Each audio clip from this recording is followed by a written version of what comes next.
So AT&T, one of the things I talk about a lot on my show, $74,000 a month for life.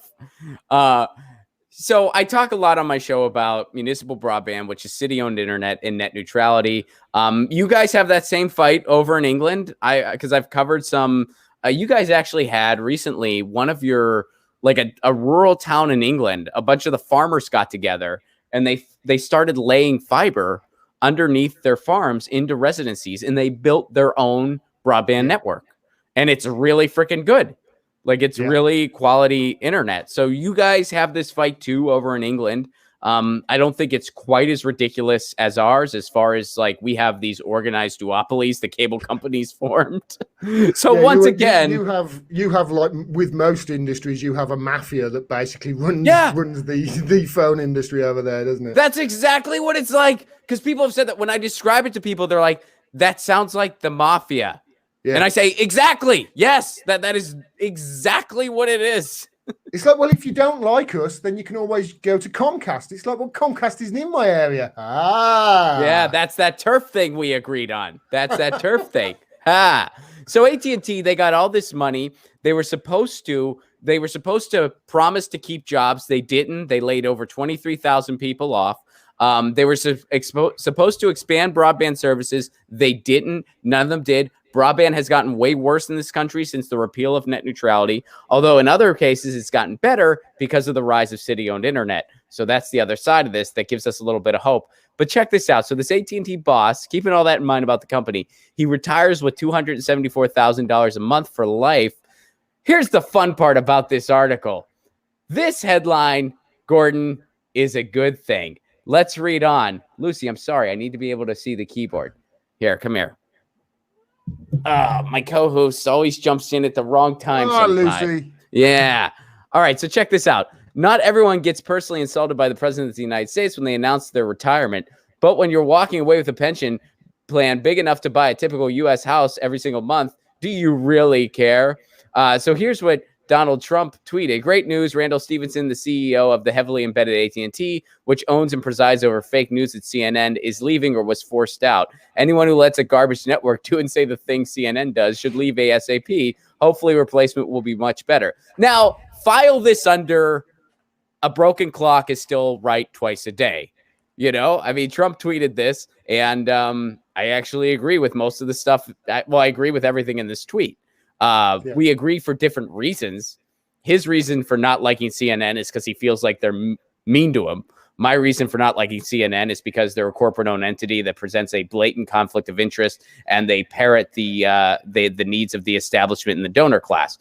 So much different. But so here we go.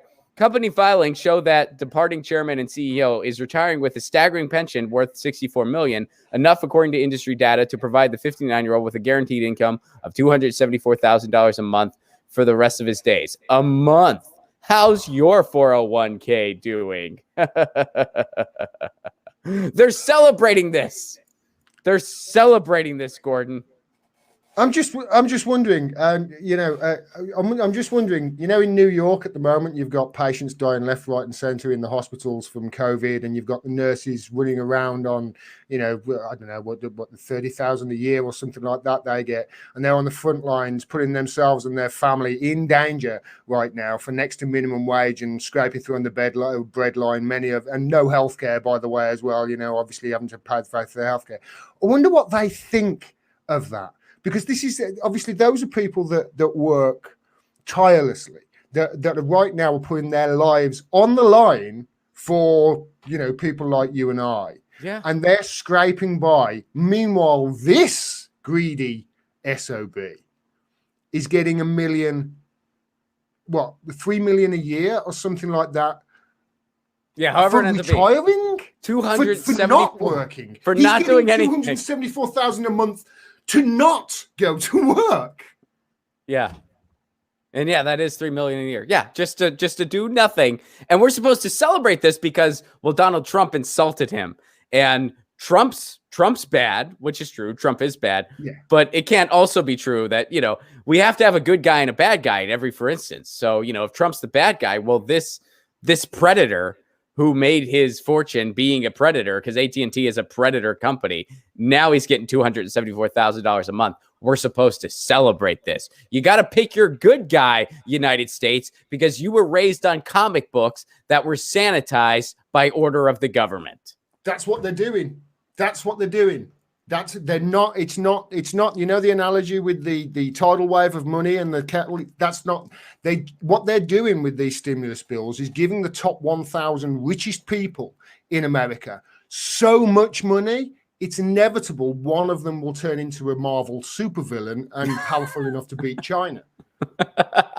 It's the only explanation, Ron. There you go. Well, I mean, I feel like Bezos is already there, so I don't know why they needed to do all this. We already got our real life supervillain. He's Dr. Evil. He's walking around right now, and even that thing that he did, he conned a bunch of cities into giving him billions of dollars worth of data about their infrastructure plans for the duration, just by being like, well, I might put my facility in your town. What do you want to do to get me? And the cities were like, oh, please, Mr. Bezos, what can we do? By the way, the jobs that he promised were very minuscule at best. The cost it was going to be to a city, any city who got it was going to lose out. A lot of people were saying that from day one. Yeah, because he doesn't pay any tax and because, you know, he would use up a bunch of resources. And they finally did an actual study and they found out that was the case. They were like, oh, any city that gets this loses. That's why New York was like, we don't want you here. But of course, he picked New York, and then he picked right outside the Pentagon. You really think he didn't have that planned out in advance? You really think he was considering he wasn't considering anything. It was just a scam to get billions of dollars worth of infrastructure information when he was planning out logistics. That is straight up a plot from a comic book. Yeah, Amazon will be a fantastic company when the people own it, Ron. That's my opinion. We're almost there. This next data, stimulus bill, Gordon. Next stimulus. This harvesting of data, though, that's a real problem because I've read Snowden's book, Ron, and we gave away our data. And you tick that box, you know, I agree to these terms and conditions to you, these apps and all sorts of stuff, and you know, the terms and conditions with Amazon and these other online shops, and you never read them. You know, I've heard it said that you could have the writings of Mein Kampf in these terms and conditions on these apps, and you'd still tick that box. You know, we gave away our information is extremely valuable, and we gave it away for free. And companies like Amazon are now using it against us, and this is the thing that's really worrying going forward, I think. Well, look at what Facebook is doing. I mean, that was basically the business plan for Facebook all along. Like that was the plan. Know the person well enough that you can stick an ad in front of them, knowing that there's a pretty good chance that they're going to buy whatever you put in front of them, just because, hey, you know everything about that person's life. You know, you put this image in front of them, they're going to get angry. You put this image in front of them, they're going to get sad. They're going to get happy. They'll be impulsed to buy. You know, there were people. There were huge industries built upon this. That's what Facebook basically is. It's harvesting and making money from knowing everything that there is to know about you. You know, it's they gave it away for free. That's because you're the product. Get your news on with Ron. Don't you want to know what's going on? We're getting our news on today. Get your news on with Ron. Don't you want to know what's going on? We're getting our news on today.